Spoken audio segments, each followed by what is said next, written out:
You tell yourself you'll stop after one more scroll. One more, just one.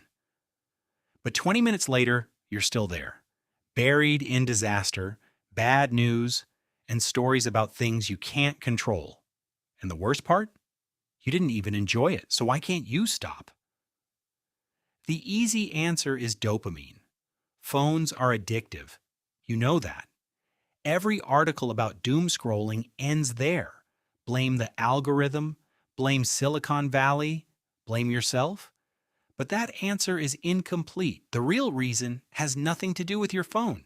It has everything to do with a system inside your brain that is over 300,000 years old. One that was never supposed to switch off because switching off got your ancestors killed. Your doom scrolling isn't a modern failure. It's an ancient survival mechanism running in the wrong environment. Here's what was happening inside a human brain 100,000 years ago. You're in a forest. A branch snaps. Your brain doesn't wait. It immediately floods your body with cortisol, snaps your attention toward the sound, and prepares your muscles to run or fight, all in under 200 milliseconds.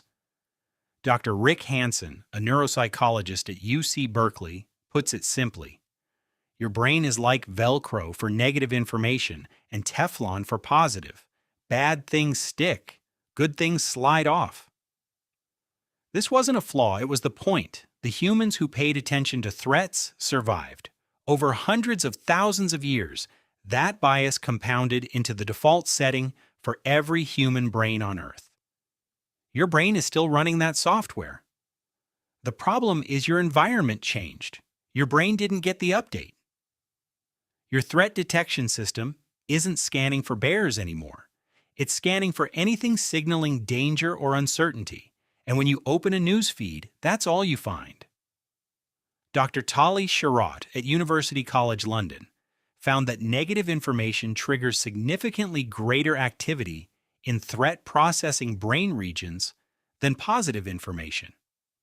Your brain can't tell the difference between a predator and a headline about economic collapse. It treats both as real and responds the same way. Gather more information, scan for patterns, find a way out. That's what doom scrolling actually is, a threat scan that never resolves. Then there's the information gap. George Loewenstein at Carnegie Mellon described this in 1994. The moment you become aware you're missing information, your brain experiences it as mild pain. Headlines are engineered to open those gaps. Every "you won't believe what happened next" creates an itch your brain needs to scratch. So you click. 3 more gaps open. You click again. Your threat system and your information gap system lock together. One says this might affect your survival. The other says you don't have the full picture yet. Together, they keep you scrolling through loops that never close. And it gets worse. The more you scroll, the more distorted your view of reality becomes. Communications researcher George Gerbner found that heavy media consumers consistently overestimated real-world danger, even when crime rates were falling.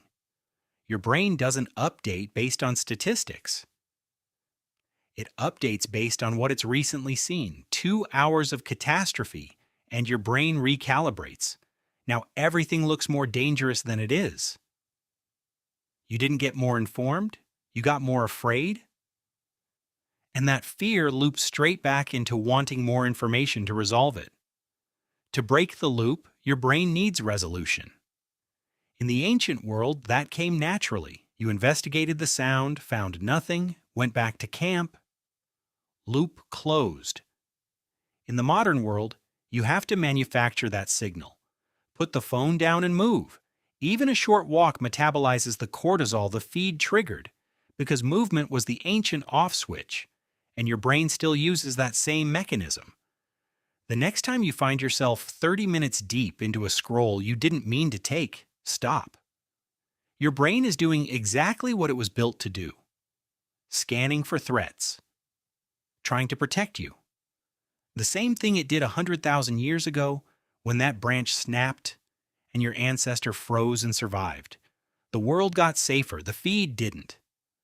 And so you scroll, not because you're weak, but because somewhere deep in your skull, a 300,000-year-old survival system is still standing watch, certain that if it stops scanning for just one moment, something out there in the dark might finally catch you. You can put the phone down now. The watch is over. For tonight, you're safe. One more thing. In 2014, Facebook quietly manipulated the feeds of nearly 700,000 users, showing some more negative content to test whether emotions spread online. They did. Platforms knew this. That knowledge went straight into algorithm design. Your ancient threat system didn't just stumble into a world full of bad news.